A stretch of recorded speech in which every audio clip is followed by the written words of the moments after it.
Just check my computer. Sure. ఏమైంది? What happened? What happened? Will somebody tell me for God's sake? He crashed the entire system. ఇలా జరిగినప్పుడు ఒక్కసారి మీ data మొత్తం పోయే ప్రమాదం ఉంది.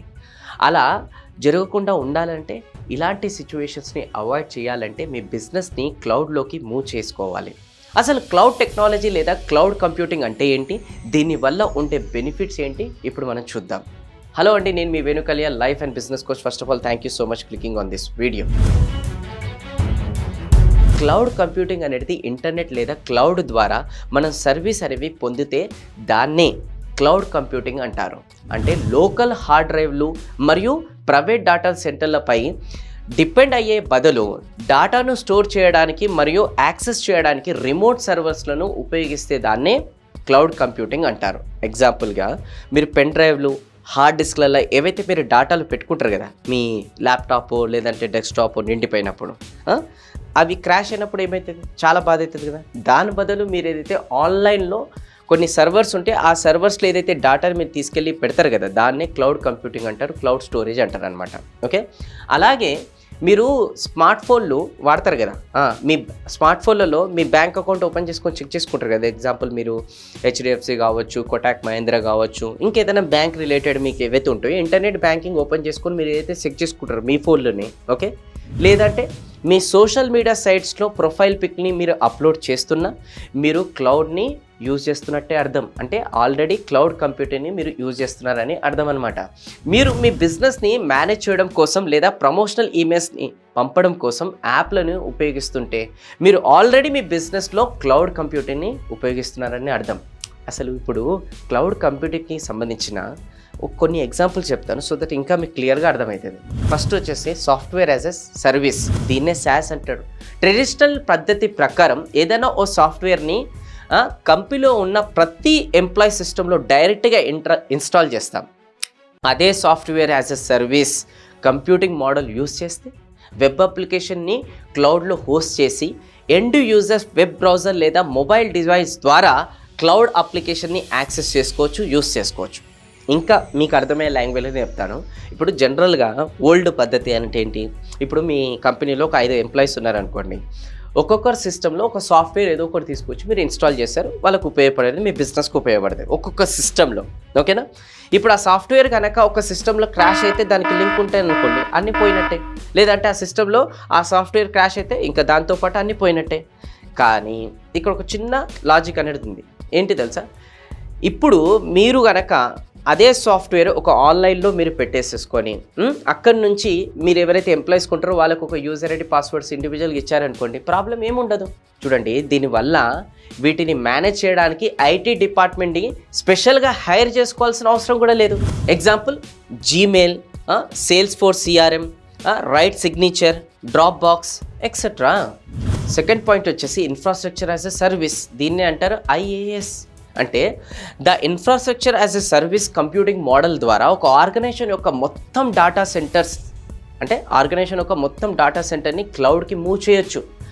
అంటే ఫిజికల్ డేటా సెంటర్స్కి బదులు company virtual machines, virtual servers, operating systems and other IT ఇన్ఫ్రాస్ట్రక్చర్ని తీసుకోవచ్చు. అప్పుడు మీకు ఎవరైతే క్లౌడ్ సర్వర్స్ని ప్రొవైడ్ చేస్తున్నారో వాళ్ళే data storage, servers and networking hardware, ఇలా వీటన్నిటిని మేనేజ్ చేసే బాధ్యతను కూడా వాళ్ళే తీసుకుంటారు. Example Microsoft Azure, Google Cloud, Oracle Cloud and Amazon Web Service. ఇంకో నెక్స్ట్ థర్డ్ పాయింట్ వచ్చేసి ప్లాట్ఫామ్ యాజ్ ఎ సర్వీస్, దీన్ని అంటారు PaaS. అంటే platform as a service computing model back end ఎన్విరాన్మెంట్ని manage చేయాల్సిన అవసరం లేకుండా సాఫ్ట్వేర్ని డెవలప్ చేసి ఆపర్చునిటీని ఆర్గనైజేషన్కి అందిస్తుంది. ఆ తర్వాత మారే అవసరాల తగ్గట్టు storage resources, compile service and version కంట్రోల్ని ఇంక్లూడ్ చేసుకోవచ్చు. క్లౌడ్ కంప్యూటింగ్ అనేది ఉండకముందు, అంటే ఈ క్లౌడ్ కంప్యూటింగ్ ఇప్పుడు ఏదైతే ఎక్స్ప్లెయిన్ చేస్తున్నాయో ఇది రాకముందు ఏవైతే కంపెనీస్ ఉంటాయి కదా, ఆ కంపెనీస్ ఓన్గా సర్వర్స్ అనేది వాళ్ళు కొనేవాళ్ళు అనమాట.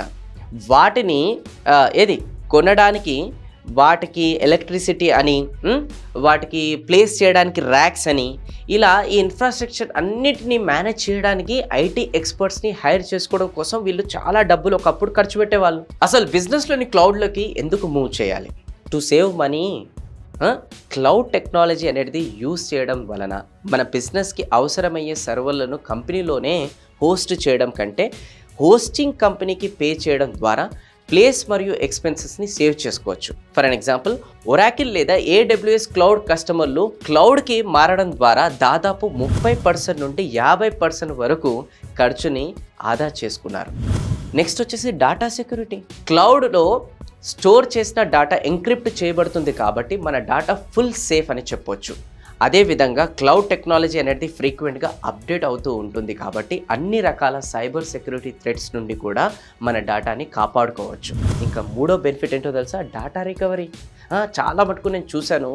అసలు డాటాలు అనేది ఇప్పుడు ఫర్ ఎగ్జాంపుల్ ఫోటోగ్రాఫర్స్ చూశాను. అంతెందుకు, నాదే జరిగింది. మా మ్యారేజ్ ఏదైతే ఉందో అది ఫొటోస్ తీసిన తర్వాత లక్షల రూపాయలు ఖర్చు పెట్టినాం అనమాట. ఇంకా దాని తర్వాత హార్డ్ డిస్క్ క్రాష్ అయిపోయింది. ఇంకా ఈ జన్మకి అంతే, ఇంకా మనది మెమరీసే ఉండేవా అనుకున్నాం మనం. చాలా మటుకు మేము ట్రై చేయించాం, రికవరీ ఛాన్సెసే లేదని చెప్పేశారు. అంటే ఎంత బాధ అవుతుంది చూడండి. చాలా మటుకు ఇప్పుడు వీడియో చూస్తున్న వాళ్ళు ఎవరికైతే డేటా క్రాష్ ఉందో వాళ్ళకి ఆల్రెడీ ఎక్స్పీరియన్స్ అయ్యే ఉంటుంది. అదే నేను చెప్తున్నాను అనమాట. మీకు డాటా పోతుందనే అసలు టెన్షన్ అనేది ఉండదు. ఏదైనా ఎమర్జెన్సీ వచ్చినప్పుడు మీరు ఎక్కడి నుంచైనా మీ ఫైల్స్ని యాక్సెస్ చేయగలుగుతారు. క్లౌడ్ సెక్యూరిటీ ఎమర్జెన్సీ టైంలో మీ డాటా మరియు ప్లాట్ఫామ్స్లను సెకండరీ సైట్స్లో స్టోర్ చేయడం వంటి అవకాశాలు అనేది కల్పిస్తుంది. అందువల్ల మీ బిజినెస్ అనేది ఎమర్జెన్సీ టైంలో కూడా స్మూత్గా రన్ అయ్యే ఛాన్సెస్ ఎక్కువ ఉంటాయి. ఇంకా నెక్స్ట్ బెనిఫిట్ ఏంటో తెలుసా? Provides flexibility. అనేక క్లౌడ్ టెక్నాలజీ కంపెనీలు pay as you go model ద్వారా సర్వీస్ని అందిస్తుంటారనమాట. అంటే మీ కంపెనీ గ్రో అవుతున్నప్పుడు లేదా ఏదైనా చేంజెస్ జరుగుతున్నప్పుడు ఆ చేంజెస్కి తగ్గట్టుగా అవసరమైతే స్కేలప్ చేసుకోవచ్చు, లేదా మీ బిజినెస్ మోడల్కు తగ్గట్టుగా మీ క్లౌడ్ సర్వీస్ని తగ్గించుకోవచ్చు. Increased employee engagement and collaboration. Me cloud computing సర్వీస్ని తీసుకుంటే మీ టీమ్ మెంబర్స్ ఇంటర్నెట్ కనెక్షన్ ఉన్నంత వరకు ఎక్కడి నుంచైనా ఎప్పుడన్నా పని చేసుకోవచ్చు. అలాగే మీ టీమ్ డాక్యుమెంట్స్ని మీరు ఈజీగా యాక్సెస్ చేసుకోగలుగుతారు, ఎడిట్ చేసుకోగలుగుతారు మరియు షేర్ చేసుకోగలుగుతారు. ఆ రకంగా ఎంప్లాయీ ఎంగేజ్మెంట్ అండ్ కొలాబరేషన్ అనేది ఇంకా పెరిగే ఛాన్సెస్ అనేది కూడా ఎక్కువ ఉంటుంది అనమాట. ఒక్క మాటలో చెప్పాలంటే మీ కంపెనీని క్లౌడ్కి మూవ్ చేయడం వలన మీ బిజినెస్ని మరింత యాక్టివ్గా మరియు కాంపిటేటివ్గా తయారు చేసుకోవచ్చు. ఏదైనా ఎమర్జెన్సీ లేదా డిజాస్టర్ టైంలో కంపెనీకి సంబంధించిన ఏదైనా డాటా పొరపాటున లాస్ అయినా టెన్షన్ పడకండి. ఎందుకు తెలుసా? తిరిగి రికవర్ చేసుకోవచ్చు మీరు. ఆ రకంగా మీ డాటాని సేఫ్గా ఉంచుకోవచ్చు. టీమ్ కొలాబరేషన్ని ఎంకరేజ్ చేస్తుంది మరియు మీ మనీని కూడా చాలా మటుకు సేవ్ అనేది చేస్తుంది. మీ బ్రాండ్ని బిల్డ్ చేసుకోవడానికి మరియు మీ బిజినెస్ని గ్రో చేసుకోవడానికి ఒక సాలిడ్ క్లౌడ్ స్ట్రాటజీ అనేది అవసరం. కొత్తగా SAP ఇండియా వాళ్ళు ఇండియన్ బిజినెసెస్ని ఎంపవర్ చేయడానికి, కట్టింగ్ ఎడ్జ్ టెక్నాలజీస్ అందించడానికి రేస్ విత్ SAP టెక్నాలజీస్ అంటూ రంగం సిద్ధం చేసింది. వాళ్ళు ఎటువంటి టెక్నాలజీస్ని అందించడం ద్వారా బిజినెసెస్ని ఇన్నోవేటివ్ క్లౌడ్ సొల్యూషన్తో ఫ్యూచర్ రెడీగా ఎలా మార్చబోతున్నారో అనే విషయం మీద అందరికీ అవగాహన కల్పించడానికి ట్రాన్స్ఫర్మేషన్ బస్ పేరుతో ఓ ఇంటెలిజెంట్ బస్ని 45 days మేజర్ సిటీస్లో తిప్పడానికి స్టార్ట్ చేశారు SAP ఇండియా.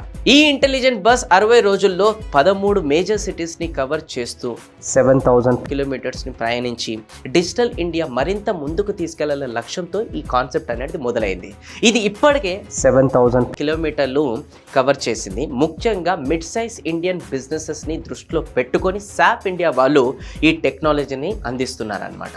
అయితే ఎవరైతే ఈ బస్లోకి ఆన్బోర్డ్ అవుతారో అంటే ఎంటర్ అవుతారో వాళ్ళకి వర్చువల్ రియాలిటీ ద్వారా ఎలాంటి క్లౌడ్ టెక్నాలజీస్ని అందిస్తున్నారో ఆ టెక్నాలజీస్ యూజ్ చేయడం వలన బిజినెసెస్ అనేది నెక్స్ట్ లెవెల్కి ఎలా వెళ్తాయో, ఎమర్జెన్సీ టైంలో వచ్చే ఛాలెంజెస్ని ఎలా ఓవర్కమ్ చేయొచ్చో, మిగతా కంపెనీస్కి ఎలా గట్టి పోటీ ఇవ్వాలో, ఇలా ప్రతి విషయాన్ని ఇంటరాక్టివ్ అండ్ ఎమర్సివ్ సెషన్స్ ద్వారా డెమోన్స్ట్రేషన్ అనేది చేస్తున్నారు అనమాట. అలాగే ఇండస్ట్రీ ఎక్స్పర్ట్స్ చేత లైవ్ వర్క్షాప్స్ Q&A సెషన్స్ కూడా వీళ్ళు కండక్ట్ చేస్తున్నారు. సో మీరు కూడా ఆ ట్రాన్స్ఫర్మేషన్ బస్ ఎక్కి రేపటి మీ బిజినెసెస్ని నెక్స్ట్ లెవెల్కి తీసుకెళ్ళడానికి ఫ్యూచర్ రెడీగా మార్చుకోవడానికి అవసరమైన SAP ఇన్నోవేటివ్ క్లౌడ్ టెక్నాలజీ గురించి తెలుసుకోవాలి అంటే వెంటనే మీరు కూడా రిజిస్టర్ చేసుకోండి.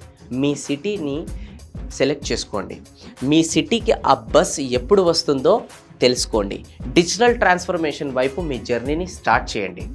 దీనికి సంబంధించిన రిజిస్ట్రేషన్ లింక్ డిస్క్రిప్షన్లో నేను ప్రొవైడ్ చేస్తున్నాము. మీరు చూడండి, అది లింక్ క్లిక్ చేసి డీటెయిల్స్ ఫిలప్ చేస్తే మీకు ఆ బస్సు మీ సిటీలో మీ దగ్గరికి ఎప్పుడు వస్తుంది అప్పుడు లైవ్గా ఎక్కి మొత్తం ఎక్స్పీరియన్స్ అనేది తెలుసుకోండి. తెలుసుకోవడంలో ప్రాబ్లం ఏం లేదు కదా, కొంచెం అడ్వాన్స్ ఉంటేనే బాగుంటుంది. లేదంటే మీరు అప్డేట్ కాలేదనుకోండి, మీ బిజినెస్ అప్డేట్ కాదు. అప్పుడు మీరు అవుట్డేటెడ్ అయిపోతారు, మీ బిజినెస్ అవుట్డేటెడ్ అయిపోతుంది. దానికోసం ఏంటి, చారిటీ కోసం బిజినెస్ అనేది నడిపియాలి. చూసారుగా, పాండమిక్ టైంలో బిజినెస్లు ఎలా ఇట్లా కొట్టుకున్నారు, కొన్ని మంది తెలుసుకున్నారు కదా, ఇట్లా మామూలుగా ఉండలే అనమాట. ఓకే, అదే మీ బిజినెస్ని క్లౌడ్లోకి మూవ్ చేస్తే అలాంటి ఎమర్జెన్సీ టైంలో కూడా చాలా టిపికల్ ప్రాబ్లమ్స్ని రాకుండా మీరు అవాయిడ్ చేసుకోవచ్చు. ఇప్పటికే నెట్ఫ్లిక్స్, ట్విట్టర్ ఇలా ఎన్నో పాపులర్ బిజినెసెస్ క్లౌడ్స్లోకి అంటే క్లౌడ్ మీదనే నడుస్తున్నాయి అనమాట. మీ బిజినెస్ని కూడా క్లౌడ్లోకి మూవ్ చేయడానికి ఇది హై టైం.